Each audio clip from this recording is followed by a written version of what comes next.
Et salut les filles, j'espère que vous êtes en forme, j'espère que vous allez bien. Bienvenue dans l'épisode 2 de Arrête d'enfiler des perles.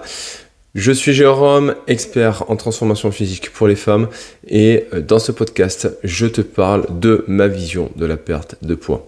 Tu vas retrouver énormément de choses, des astuces au niveau alimentaire, mais aussi au niveau sportif et surtout au niveau mindset. D'accord ? Ce podcast, il est fait très clairement pour que tu l'écoutes en bougeant.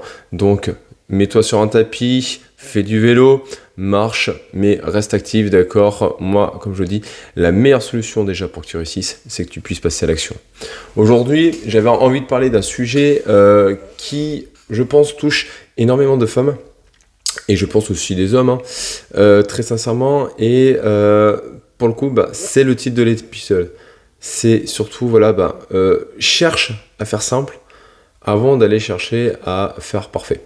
Et c'est ce que je retrouve énormément dans les bilans que je fais, dans les coachings que je fais. Je me retrouve dans des situations où les femmes veulent toujours me posent des questions et veulent toujours faire parfait. Ça va être, oui, mais alors du coup, au niveau alimentation, c'est plus intéressant de prendre du riz blanc que de prendre du riz complet, ou alors il vaut mieux faire l'inverse. Les protéines, est-ce que c'est plus intéressant de manger peut-être que le blanc d'œuf ou alors on prend l'œuf complet. Au niveau sport, ça va être oui, alors l'optimal c'est de faire d'abord peut-être cet exercice mais après de faire l'autre. Et c'est toujours en fait un peu comme ça. Vous êtes toujours, quand vous me posez des questions, et alors je vous y réponds avec un grand plaisir, je prends le temps vraiment de répondre à toutes vos questions. Mais quand vous me posez des questions comme ça, ma réponse en fait c'est toujours la même. C'est à un moment donné, commence par faire et après on verra déjà pour l'optimal. En fait, vous avez, mais je pense que c'est général, même moi je fais cette erreur je pense. On a tendance à vouloir chercher la méthode parfaite, l'exercice parfait, le plan alimentaire parfait, mais ça n'existe pas. Très clairement, ça n'existe pas. Et en fait, c'est l'erreur que vous faites, c'est que avant de vouloir passer à l'action, vous cherchez la solution miracle, la solution parfaite. Et ce syndrome de l'embryon que vous avez, il vous empêche de réussir. Vous êtes toujours dans cette procrastination active parce que vous cherchez la solution parfaite. Mais dites-vous une chose, la solution parfaite, elle n'existe pas, très clairement. Ok ? Il n'y a pas de solution parfaite. Il y a différentes méthodes. Il y a des méthodes où, moi personnellement, je me sens plus à l'aise. Et il y a des méthodes où d'autres se sentiront plus à l'aise. Et c'est très bien comme ça. Mais avant d'aller chercher la solution parfaite, il faut partir d'une chose et d'un constat. Vous avez 2 bras, 2 jambes. Et vous fonctionnez de la même manière que de n'importe qui. Donc avant de chercher la méthode parfaite, la chose, le petit détail qui pour vous fera la différence, commencez à un moment donné à arrêter d'enfiler des perles et passer à l'action. Cherchez à faire simple avant de chercher à faire compliqué. D'accord ? Cherchez à établir les bases avant d'aller chercher à, partir dans tous les sens. Ok ? La pire chose que vous pouvez faire, très clairement, et ça je le vois, et en fait j'ai énormément de femmes, quand je discute avec elles, se retrouvent dans un constat d'échec et d'abandon, de frustration, c'est parce qu'elles passent leur temps à se concentrer sur les détails, et du coup elles ne font rien d'autre. Mais vraiment rien d'autre. Je ne sais pas faire de muscu, donc du coup je fais que du cardio. Et quand j'aurai le programme de muscu parfait et que je maîtriserai à la perfection, j'attaquerai à faire la muscu. Mais c'est pas comme ça que ça marche en fait. À un moment donné, si tu te pointes pas sur le plateau de poids libre et que tu soulèves pas des poids, tu n'auras jamais de résultat à un moment donné et tu t'amélioreras jamais. Si à un moment donné, tu ne passes pas à l'action par toi-même et que tu restes dans ta zone de confort, tu restes sur ta petite machine à leg extension, ta petite presse et tes machines à abducteurs parce que un enfant de 3 ans serait capable de faire fonctionner ça, tu n'auras aucun résultat. Et ce sera ta responsabilité, très sincèrement, parce que concrètement, tu auras mis tout en place pour ne pas passer à l'action.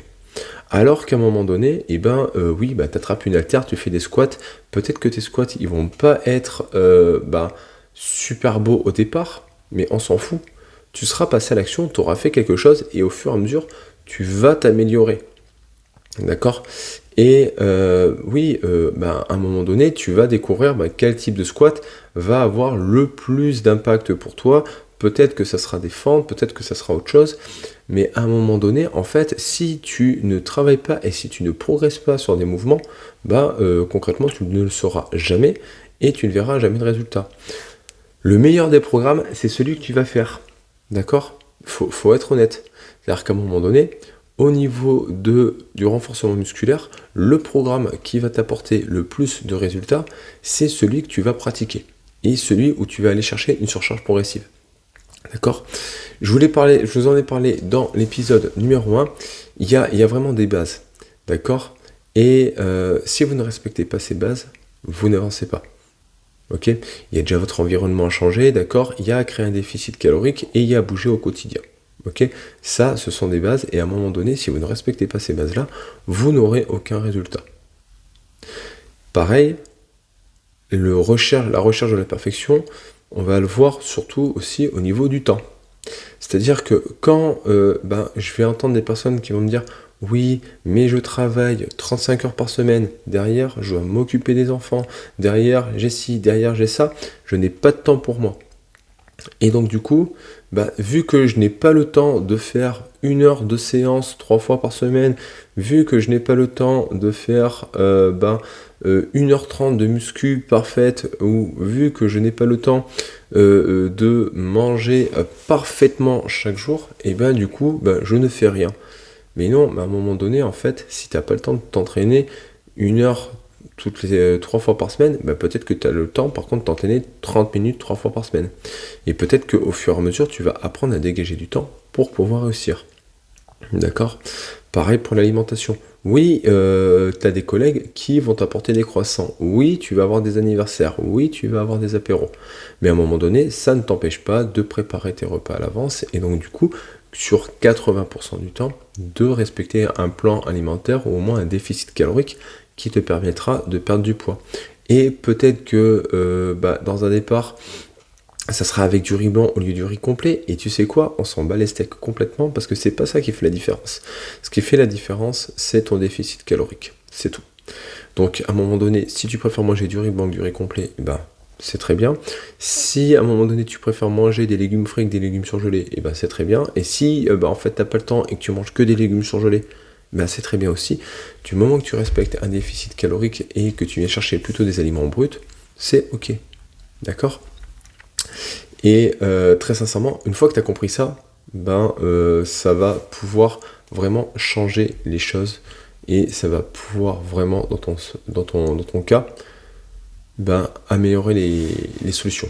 Je te le rappelle très sincèrement, voilà, les fondamentaux qui vont te permettre de perdre du poids, et je vais te les répéter tout au long de ce podcast, je pense très, très souvent, ça va être ton environnement, le fait de faire un déficit calorique, de bouger tous les jours, de travailler sur ton sommeil, et de faire du renforcement musculaire. Et c'est dans cet ordre-là, et c'est pas dans un autre. Donc à un moment donné, avant de chercher à optimiser, déjà essaye d'avoir ces 5 étages, et une fois que tu as ces 5 étages, améliore les choses étage par étage. D'accord? Ne fais pas ce que tu as envie de faire. Parce que oui, on a tous envie d'améliorer que l'alimentation ou que le renforcement musculaire. D'accord? Mais c'est pas comme ça que ça fonctionne. Mets les 5 étages en place, déjà, de manière, on va dire, un petit peu désordonnée, et c'est ok. Et après, cherche à améliorer chaque étage, et c'est comme ça que tu vas progresser. Ok?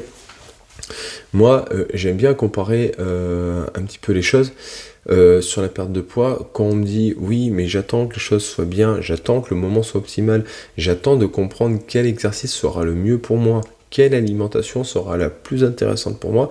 J'aime bien vous prendre un petit peu cette métaphore. C'est un petit peu comme si quand vous avez appris à conduire, d'accord, vous auriez cherché d'abord à comprendre comment fonctionne mécaniquement la voiture avant d'apprendre à conduire, avant de vous mettre dedans et d'allumer le contact. C'est un peu comme si vous vous disiez, alors j'ai besoin de savoir parfaitement comment fonctionne la boîte de vitesse et qu'est-ce qui se passe dans la voiture quand je passe la vitesse pour à un moment donné, allumez le contact et commencez à avancer. Ça vous viendrait pas à l'esprit au niveau de la conduite de faire comme ça. D'accord ? Qu'est-ce qui s'est passé ? Vous maîtrisiez à peu près le code, vous ne saviez pas conduire, on vous a mis dans une voiture, on vous a dit quoi ? Roule, d'accord ? Et après, on va voir comment ça se passe. Et bien en fait, en perte de poids, c'est la même chose. À un moment donné, moi, il y a une chose que je vous dis à longueur de temps, et que je dis tout le temps dans les fins de mon accompagnement, c'est avance et on va adapter au fur et à mesure. Et ça va se passer. Et en fait, c'est comme ça que doit fonctionner une perte de poids. C'est comme ça que vous allez réussir. Si vous vous posez 50 questions, à un moment donné, vous ne réussirez jamais. Donc, moi, pour récapituler les choses et vraiment pour vous donner des solutions qui sont simples. Ok ? Au niveau de l'alimentation, créez un déficit calorique. Vous ne savez pas comment faire, envoyez-moi un message. D'accord ? Je vous explique concrètement, moi je fonctionne avec souvent MyFitnessPal, je le trouve très bien pour ça. Ok, je n'ai pas de partenariat avec eux, mais je le trouve vraiment très simple d'utilisation. Et à un moment donné, en fait, tu vois le nombre de calories que tu manges sur la journée, tu vois ton nombre de calories que tu manges sur la semaine. Si tu es en phase de stagnation, c'est que la moyenne des calories que tu as, c'est de la stagnation. Donc du coup, tu viens chercher un déficit calorique, donc tu viens consommer un tout petit peu moins de calories. Tu vois sur quoi tu vas pouvoir travailler. Ça s'appelle de l'adaptation. D'accord ? Tu es passé d'un constat et après tu viens chercher à adapter. Et de semaine en semaine, en adaptant, tu trouves les solutions qui fonctionnent pour toi. Au niveau de l'activité physique, c'est pareil. À un moment donné, il va falloir tout simplement oser aller sur le plateau muscu, oser faire peut-être les mêmes exercices pendant quelques temps. Moi, les exercices les plus simples que je conseille aux personnes qui débutent, vous en trouverez énormément sur mon Instagram. Il y a le squat qui est très bien, il y a les fentes. D'accord ? Ne vous cherchez pas l'exotisme au départ, vous attrapez une haltère, vous la collez à la poitrine très clairement, et vous y allez, vous faites des squats, vous faites des fentes, d'accord ? Ça va être 2 exercices au niveau des jambes qui vont être très bien. Au niveau du haut du corps, vous faites des exercices simples aussi. Vous prenez 2 haltères, vous les levez au-dessus de la tête, d'accord ? Vous faites des pompes, d'accord ? Si vous n'y arrivez pas, vous surélevez les mains, vous les faites sur les genoux. D'accord ? Et ça va très bien. Pour travailler le dos, vous pouvez faire du tirage vertical, vous pouvez prendre un élastique et le tirer. Des exercices comme ça sont très simples et vous permettront d'avoir déjà des progressions si vous les faites de manière régulière. Il n'y a pas besoin de formule magique, il n'y a pas besoin de solution miracle, il y a juste besoin de choses qui sont simples et surtout efficaces. Et qu'est-ce qui va les rendre simples et efficaces ? C'est le fait de les faire régulièrement et de s'améliorer et d'augmenter les charges au fur et à mesure. D'accord ? Au niveau du sommeil, c'est pareil. À un moment donné, avant de chercher le temps de sommeil idéal et autres, peut-être tout simplement commence par couper les écrans 30 minutes avant et d'aller te coucher un peu plus tôt. D'accord ? Commence peut-être par régler ton réveil de sorte à ce que tu te couches et que tu te lèves à la même heure les week-ends. D'accord ? Commence par des choses simples, vois comment ça se passe et adapte au fur et à mesure et tu vas voir que ça va fonctionner. Pareil pour bouger, à un moment donné, bouge au quotidien. Tu vas me dire, oui, mais 30 minutes, c'est trop pour moi, je n'y arrive pas, je n'ai pas le temps. Et bien alors commence par 10 minutes et vois au fur et à mesure comment tu peux te dégager du temps pour passer à 15 minutes, puis 20, puis 25, puis 30. Et c'est comme ça que ça fonctionne et c'est comme ça que tu vas réussir. D'accord ? Dans tous les cas, les filles, moi, j'ai une chose concrètement à vous dire. Si vous voulez passer à l'action, si vous voulez réussir, la première chose, ça va être de liker du coup ce podcast. Ça va être de mettre 5 étoiles par exemple sur Spotify. Ça va être de mettre des commentaires. Et parce que c'est comme ça que vous allez aider à propulser le podcast, à le partager à plus de femmes. Et on se retrouve très rapidement du coup sur la semaine prochaine sur l'épisode 3. Je vous prépare une interview avec une invitée au top. Donc dans tous les cas, retenez une chose pour bien commencer cette semaine. En 1, cherchez pas à faire compliqué, faites simple et passez à l'action. En 2, arrêtez d'enfiler des perles et allez-y. Et en 3, pensez à liker ce post et ce podcast. Bisous.